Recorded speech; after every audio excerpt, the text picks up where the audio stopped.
Hey students, so welcome back to my channel. So today we are going to start our next tense, that is future indefinite tense. Here we have the rule ਜਿਹਦੇ end ਦੇ ਵਿੱਚ ਗਾ ਗੀ ਜਾਂ ਗੇ ਲੱਗਾ ਹੋਏਗਾ ਉਹਨੂੰ ਅਸੀਂ ਬੋਲਦੇ ਹਾਂ ਫਿਊਚਰ ਇਨਡੈਫੀਨਿਟ ਟੈਂਸ। ਉਹ ਵਾਲੇ ਟੈਂਸ ਜੋ ਕਿ ਸਾਡੇ ਫਿਊਚਰ ਐਕਸ਼ਨਸ ਰਿਪਰੈਜ਼ੈਂਟ ਕਰਦੇ ਆ ਉਹਨਾਂ ਨੂੰ ਅਸੀਂ ਕਹਿੰਦੇ ਆ future indefinite tense. Here we have the rule that is will and shall. Rule ਦੇ ਵਿੱਚ ਕੀ ਹੈ ਕਿ ਵਿਲ ਤੇ ਸ਼ੈਲ ਅਸੀਂ ਯੂਜ਼ ਕਰਨਾ ਇਸ ਟੈਂਸ ਦੇ ਵਿੱਚ। ਨਾਲ ਇਹਦੇ ਆਪਾਂ ਯੂਜ਼ ਕਰਾਂਗੇ ਫਸਟ ਫਾਰਮ। ਸਭ ਤੋਂ ਪਹਿਲਾਂ ਅਸੀਂ ਵਿਲ ਤੇ ਸ਼ੈਲ ਦਾ ਜਿਹੜਾ ਕਨਸੈਪਟ ਹੈ ਉਹਨੂੰ ਕਲੀਅਰ ਕਰ ਲਈਏ। ਹੇ we have I and we, ਮੈਂ ਅਸੀਂ, ਉਹਦੇ ਨਾਲ ਅਸੀਂ ਯੂਜ਼ ਕਰਦੇ ਹਾਂ shall. We can use the will with these two, but ਅਸੀਂ ਸ਼ੈਲ ਵੀ ਯੂਜ਼ ਕਰ ਸਕਦੇ ਹਾਂ, ਵਿਲ ਵੀ ਯੂਜ਼ ਕਰਦੇ ਹਾਂ। Hey we have the example, I shall buy a bike tomorrow, ਮੈਂ ਕੱਲ੍ਹ ਇੱਕ ਬਾਈਕ ਖਰੀਦਾਂਗਾ। ਮੈਂ ਕੱਲ੍ਹ ਇੱਕ ਬਾਈਕ ਖਰੀਦੂੰਗਾ। ਸੋ ਇਹਦੇ ਵਿੱਚ ਕੀ ਆ, ਅਸੀਂ ਕੀ ਯੂਜ਼ ਕੀਤਾ shall. I will buy a bike tomorrow, ਇਹ ਵੀ ਇਹਨੂੰ ਆਪਾਂ ਗਲਤ ਨਹੀਂ ਪ੍ਰਨਾਊਂਸ ਕਰਾਂਗੇ, ਇਹ ਵੀ ਸਹੀ ਹੋਏਗਾ, ਇਹਨੂੰ ਆਪਾਂ ਗਲਤ ਨਹੀਂ ਬੋਲ ਸਕਦੇ। ਸੋ ਆਈ ਐਂਡ ਵੀ ਦੋ ਐਸੇ ਵਰਡਸ ਆ ਜਿਹਦੇ ਨਾਲ ਅਸੀਂ ਸ਼ੈਲ ਵੀ ਯੂਜ਼ ਕਰ ਸਕਦੇ ਹਾਂ, ਵਿਲ। ਲੇਕਿਨ ਬਾਕੀ ਸਾਡੇ ਕੋਲ ਜਿੰਨੇ ਵੀ ਸੈਕਿੰਡ ਪਰਸਨ ਜਾਂ ਥਰਡ ਪਰਸਨ ਆ ਉਹਦੇ ਨਾਲ ਅਸੀਂ ਵਿਲ ਹੀ ਯੂਜ਼ ਕਰਨਾ। We shall go to Shimla this summer, we will go to Shimla this summer, ਆਪਾਂ ਇਹਨੂੰ ਗਲਤ ਨਹੀਂ ਬੋਲਾਂਗੇ। सो here we have he, name, it, you, I, we, यानी कि यानी कि second person and third person, ਉਹਦੇ ਨਾਲ ਅਸੀਂ ਕੀ ਯੂਜ਼ ਕਰਾਂਗੇ will। here we have the example, मैं खेलूँगा, I shall play, I will play। you can use it in both ways, I shall play, I will play। next we have ਉਹ करेगा या वह करेगा, he will do, you will learn typing, ਤੁਸੀਂ typing learn. Hair ਜਿਸ ਇਹਦੇ ਵਿੱਚ ਜੋ ਟਾਈਪਿੰਗ ਵਰਡ ਯੂਜ਼ ਕੀਤਾ ਆ ਇਹਦੇ ਵਿੱਚ ਕੋਈ ਵਰਬ ਜਾਂ ING ਵਾਲਾ ਵਰਡ ਨਹੀਂ ਹੈ। ਟਾਈਪਿੰਗ ਇੱਕ ਪਰਟੀਕੂਲਰ ਵਰਡ ਆ ਜਿਹਦਾ ਮਤਲਬ ਹੈ ਟਾਈਪ ਕਰਨਾ। ਸੋ ਅਸੀਂ ਇੱਥੇ ਕੋਈ ਆਪਣੀ ਟੈਂਸ ਦੀ ਕੋਈ ਫਾਰਮ ਨਹੀਂ ਯੂਜ਼ ਕਰ ਰਹੇ, ਟਾਈਪਿੰਗ ਇੱਥੇ ਸਾਡੇ ਕੋਲ ਇੱਕ ਪਰਟੀਕੂਲਰ ਵਰਡ ਆ। You will learn typing.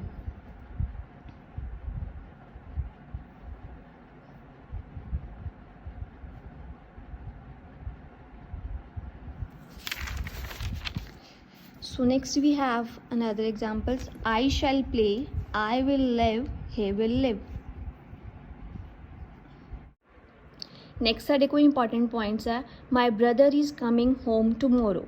ਹੁਣ ਇਹਦੇ ਵਿੱਚ ਅਸੀਂ ਅਗਰ ਦੇਖੀਏ ਤਾਂ ਉਹਦੇ ਵਿੱਚ ਬੋਲ ਰਿਹਾ ਕਿ ਮੇਰਾ ਬ੍ਰਦਰ ਕੱਲ੍ਹ ਵਾਪਿਸ ਆਏਗਾ ਜਾਂ ਮੇਰਾ ਬ੍ਰਦਰ ਕੱਲ੍ਹ ਵਾਪਿਸ ਆ ਰਿਹਾ। ਇਹ ਐਕਸ਼ਨ ਦਾ ਫਿਊਚਰ ਰਿਪਰੈਜ਼ੈਂਟ ਕਰਦਾ, ਬਟ ਅਸੀਂ ਇਹਨੂੰ ਫਿਊਚਰ ਟੈਂਸ ਦੇ ਵਿੱਚ ਨਹੀਂ ਕੰਸੀਡਰ ਕਰਾਂਗੇ।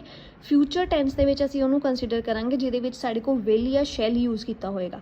ਐਕਸ਼ਨ ਇਹ ਫਿਊਚਰ ਹੈ, ਬਟ ਟੈਂਸ ਇਹ ਪ੍ਰੈਜ਼ੈਂਟ ਕੰਟੀਨਿਊਸ ਟੈਂਸ ਹੈ। ਆਈ ਐਮ ਰਿਪੀਟਿੰਗ, ਜਿਹੜਾ ਇਹਦੇ ਵਿੱਚ ਐਕਸ਼ਨ ਆ ਉਹ ਫਿਊਚਰ ਹੈ, ਲੇਕਿਨ ਟੈਂਸ ਇਹ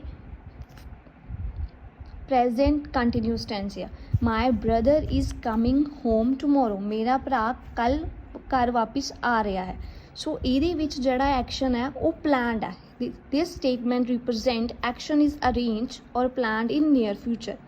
ਮੀਨਸ ਕਿ ਇਹਦੇ ਵਿੱਚ ਜਿਹੜਾ ਕੋਈ ਐਕਸ਼ਨ ਹੈ ਉਸਨੂੰ ਪਲਾਨ ਕੀਤਾ ਆ ਨੀਅਰ ਫਿਊਚਰ। ਐਕਸ਼ਨ ਜਿਹੜਾ ਉਹ ਫਿਊਚਰ ਹੈ, ਲੇਕਿਨ ਟੈਂਸ ਜਿਹੜਾ ਆ ਪ੍ਰੈਜ਼ੈਂਟ ਕੰਟੀਨਿਊਸ ਟੈਂਸ ਹੈ, ਕਿਉਂਕਿ ਅਸੀਂ ਫਿਊਚਰ ਟੈਂਸ ਉਹਨੂੰ ਕੰਸੀਡਰ ਕਰਦੇ ਹਾਂ ਜਿਹਦੇ ਵਿੱਚ ਅਸੀਂ ਵਿਲ ਐਂਡ ਸ਼ੈਲ ਯੂਜ਼ ਕਰਦੇ ਹਾਂ। Like she is going to sign the papers. ਹੁਣ ਇਹਦੇ ਵਿੱਚ ਗੋਇੰਗ ਟੂ ਵਰਡ ਜਿਹੜਾ ਆ ਉਹ ਸਾਡਾ ਫਿਊਚਰ ਐਕਸ਼ਨ ਹੀ ਰਿਪਰੈਜ਼ੈਂਟ ਕਰ ਰਿਹਾ ਹੈ। ਹੁਣ ਗੋਇੰਗ ਟੂ ਯੂਜ਼ ਕਰਨਾ ਵੀ ਫਿਊਚਰ ਰਿਪਰੈਜ਼ੈਂਟ ਕਰਦਾ ਹੈ। ਇਹਦੇ ਵਿੱਚ ਕੀ ਹੈ ਕਿ ਸਾਡਾ ਐਕਸ਼ਨ ਦਾ ਪਲਾਨ ਹੈ, ਪਰ ਜਿਹੜੀਆਂ ਸਾਡੀਆਂ ਇੰਟੈਂਸ਼ਨਸ ਆ ਉਹ ਬਿਲਕੁਲ ਪਰਫੈਕਟ ਆ ਕਿ ਅਸੀਂ ਹੁਣ ਇਹਨੂੰ ਪਰਫੋਰਮ ਕਰਨਾ। ਇਹਦੇ ਵਿੱਚ ਸਾਡੇ ਕੋਲ ਸ਼ੋਰਿਟੀ ਨਹੀਂ ਹੈ, ਕਾਈਂਡ ਆਫ ਸ਼ੋਰਿਟੀ ਨਹੀਂ ਹੈ। ਇਹਦੇ ਵਿੱਚ ਜਿਹੜਾ ਹੈ ਕਿ ਅਸੀਂ ਸਾਡੇ ਕੋਲ ਸ਼ੋਰਿਟੀ ਹੈ, ਸਾਡੀਆਂ ਇੰਟੈਂਸ਼ਨਸ ਪਲਾਨਡ ਆ, ਸਾਡਾ ਐਕਸ਼ਨ ਫਿਊਚਰ ਆ ਕਿ ਅਸੀਂ that she is going to sign the papers, ਕਿ ਉਹ ਕੱਲ੍ਹ ਆਪਣੇ ਪੇਪਰ ਸਾਈਨ ਕਰਨ ਜਾ ਰਹੀ ਹੈ। So this represent the future action. Statement represent future actions, but here is the complete intention to perform the action। So I'm repeating, ਜਦੋਂ is coming use ਕਰ ਰਹੇ ਹਾਂ and tomorrow use ਕਰ ਰਹੇ ਹਾਂ, ਇਹਦੇ ਵਿੱਚ ਸਟੇਟਮੈਂਟ ਦੇ ਵਿੱਚ ਸਾਡੇ ਕੋਲ ਐਕਸ਼ਨ ਪਲਾਨਡ ਆ ਔਰ ਆਪਾਂ ਨੀਅਰ ਫਿਊਚਰ ਦੇ ਵਿੱਚ ਉਹਨੂੰ ਪਰਫੋਰਮ ਕਰਨਾ ਹੈ। ਬਟ ਇਹ ਟੈਂਸ ਸਾਡਾ ਫਿਊਚਰ ਐਕਸ਼ਨ ਰਿਪਰੈਜ਼ੈਂਟ ਕਰ ਰਿਹਾ, ਲੇਕਿਨ ਫਿਊਚਰ ਟੈਂਸ ਰਿਪਰੈਜ਼ੈਂਟ ਨਹੀਂ ਕਰ ਰਿਹਾ। ਫਿਊਚਰ ਟੈਂਸ ਉਹ ਹੈ ਜਿਹਦੇ ਵਿੱਚ ਅਸੀਂ ਵਿਲ ਐਂਡ ਸ਼ੈਲ ਯੂਜ਼ ਕਰਦੇ ਹਾਂ। ਸੋ ਨੈਕਸਟ ਇੱਕ ਵਰਡ ਆਉਂਦਾ ਹੈ ਗੋਇੰਗ ਟੂ। ਗੋਇੰਗ ਟੂ ਵੀ ਰਿਪਰੈਜ਼ੈਂਟ ਕਰਦਾ ਫਿਊਚਰ ਐਕਸ਼ਨਸ, ਜਿਹਦੇ ਵਿੱਚ ਸਾਡੀਆਂ ਇੰਟੈਂਸ਼ਨਸ ਕੀ ਹੈ ਕਿ ਅਸੀਂ ਉਸ ਐਕਸ਼ਨ ਨੂੰ ਕੰਪਲੀਟਲੀ ਪਰਫੋਰਮ ਕਰਨਾ ਹੈ। ਹੁਣ ਇਹਦੇ ਵਿੱਚ ਸਾਡੇ ਕੋਲ ਐਗਜ਼ਾਮਪਲਸ ਆ ਗੋਇੰਗ ਟੂ ਰਨ, ਭੱਜਣ ਜਾ ਰਿਹਾ, going to pick, going to represent ਕਰਦਾ ਹੈ ਫਿਊਚਰ, ਗੋਇੰਗ ਜਿਹੜਾ ਇਹਦੇ ਵਿੱਚ ਜਾ ਰਿਹਾ ਸਭ ਵਰਡ ਤਾਂ ਆਪਾਂ ਯੂਜ਼ ਕਰਦੇ ਹਾਂ ਲੇਕਿਨ ਇਹਦੇ ਵਿੱਚ ਫਿਊਚਰ ਰਿਪਰੈਜ਼ੈਂਟ ਕਰ ਰਿਹਾ ਕਿ that he is going to perform particular action. Going to ਇੱਥੇ ਇਹ ਰਿਪਰੈਜ਼ੈਂਟ ਕਰਦਾ ਹੈ। ਲਾਈਕ ਫਿਊਚਰ ਦੇ ਵਿੱਚ ਹੁਣ ਅਸੀਂ ਦੇਖ ਸਕਦੇ ਹਾਂ I think India will win the match. I think ਤੋਂ ਸਾਨੂੰ ਕਲੀਅਰ ਹੁੰਦਾ ਕਿ ਪ੍ਰੋਬੇਬਿਲਿਟੀ ਆ ਕਿ ਇੰਡੀਆ ਜਿਹੜਾ ਹੈ ਉਹ ਮੈਚ ਜਿੱਤ ਜਾਵੇਗਾ। ਗਾ ਵਰਡ ਯੂਜ਼ ਆ ਗਿਆ ਐਂਡ ਦੇ ਵਿੱਚ, that means that we believe ਕਿ ਐਕਸ਼ਨ ਜਿਹੜੇ ਆ ਫਿਊਚਰ ਦੇ ਵਿੱਚ ਪਰਫਾਰਮ ਕੀਤੇ ਜਾਣਗੇ। ਹੁਣ ਆਈ ਥਿੰਕ ਨੂੰ ਅਸੀਂ ਜਿਹੜੇ ਉਹਦੇ ਯੂਜ਼ ਕਰ ਸਕਦੇ ਹਾਂ word probably, I expect, I believe. So this is the simple future indefinite tense। next we have the negative। ਇਹਦੇ ਵਿੱਚ ਕੀ ਕਰਨਾ ਅਸੀਂ will shall ਦੇ ਨਾਲ not ਲਗਾ ਦੇਣਾ। first verb ਤਾਂ ਸਾਡੀ ਲੱਗਣੀ ਹੀ ਲੱਗਣੀ ਹੈ। you will not learn typing।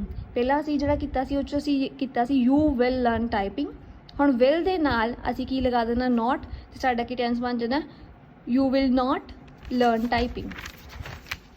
so next we have ਇੰਟੈਰੋਗੇਟਿਵ ਦੇ ਵਿੱਚ ਸਾਨੂੰ ਪਤਾ ਹੈ ਕਿ ਜੋ ਅਸੀਂ ਵਿਲ ਐਂਡ ਸ਼ੈਲ ਉਹਦੇ ਵਿੱਚ ਯੂਜ਼ ਕਰ ਰਹੇ ਹਾਂ ਉਹ ਅਸੀਂ ਸਟਾਰਟਿੰਗ 'ਤੇ ਲੈ ਆਉਣਾ। ਰੈਸਟ ਸਾਡਾ ਜਿਹੜਾ ਰੂਲ ਹੈ ਉਹ ਸੇਮ ਰਹੇਗਾ। Subject first form of the verb. Will you learn English, shall we start reading. Shall ਦਾ ਕੰਸੈਪਟ ਜਿਹੜਾ ਹੈ ਸ਼ੈਲ ਐਂਡ ਵਿਲ ਦਾ, ਕਿ ਉਹ ਸ਼ੈਲ ਅਤੇ ਵਿਲ ਕਿੱਥੇ ਲੱਗਣਾ ਉਹ ਮੈਂ ਸਟਾਰਟਿੰਗ ਦੇ ਵਿੱਚ ਬੋਲ ਚੁੱਕੀ ਹਾਂ। ਨੈਕਸਟ ਵੀ ਹੈਵ ਇੰਟੈਰੋਗੇਟਿਵ ਨੈਗੇਟਿਵ ਦੇ ਵਿੱਚ ਅਸੀਂ ਉਦੋਂ ਯੂਜ਼ ਕਰਦੇ ਹਾਂ ਕਿ ਜਦੋਂ ਸਾਡੇ ਕੋਲ will our teacher not come tomorrow, क्या हमारी टीचर कल नहीं आएगी, ਜਿਹਦੇ ਵਿੱਚ ਸਵਾਲ ਵੀ ਸਾਡਾ ਆਪਣਾ ਆ ਤੇ ਜਵਾਬ ਵੀ ਸਾਡਾ ਆਪਣਾ ਆ। Will our teacher not come tomorrow, क्या हमारी टीचर कल नहीं आएगी। Next we have WH concept. WH concept ਦੇ ਵਿੱਚ ਕੀ ਹੈ ਜਿਹਦੇ ਵਿੱਚ ਅਸੀਂ WH ਵਾਲੇ ਵਰਡ ਯੂਜ਼ ਕਰਦੇ ਆ, ਜਿੱਦਾਂ who, what, where, how। Means ਕਿ ਜਿੱਥੇ ਅਸੀਂ ਕੁਐਸਚਨ ਮਾਰਕ ਕਰਦੇ ਹਾਂ ਉਹਨੂੰ ਅਸੀਂ ਕਹਿੰਦੇ ਹਾਂ WH ਕੰਸੈਪਟ। ਸੋ ਕਿਆ ਆਪਣੀ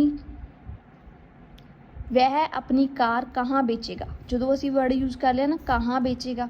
ਵੇਅਰ ਸ਼ੈਲ ਹੀ ਸੈਲ ਹਿਜ਼ ਕਾਰ, ਵੇਅਰ ਸ਼ੈਲ ਹੀ, ਇਹਦੇ ਵਿੱਚ ਸਾਰਾ ਜਿਹੜਾ ਟੈਂਸ ਹੈ ਉਹ ਸੇਮ ਹੀ ਰਹਿਣਾ ਹੈ, ਸਿਰਫ ਸਟਾਰਟਿੰਗ 'ਤੇ ਅਸੀਂ ਕੀ ਲਗਾ ਦੇਣਾ ਵੇਅਰ, ਬਾਕੀ ਸਾਰਾ ਸਾਡੇ ਕੋਲ ਇੰਟੈਰੋਗੇਟਿਵ ਟੈਂਸ ਹੈ। ਸ਼ੈਲ ਹੀ ਸੈਲ ਹਿਜ਼ ਕਾਰ, ਹੁਣ ਇਹਦੇ ਵਿੱਚ ਕੀ ਆ ਜਾ sorry 1 minute, here we have will not shall।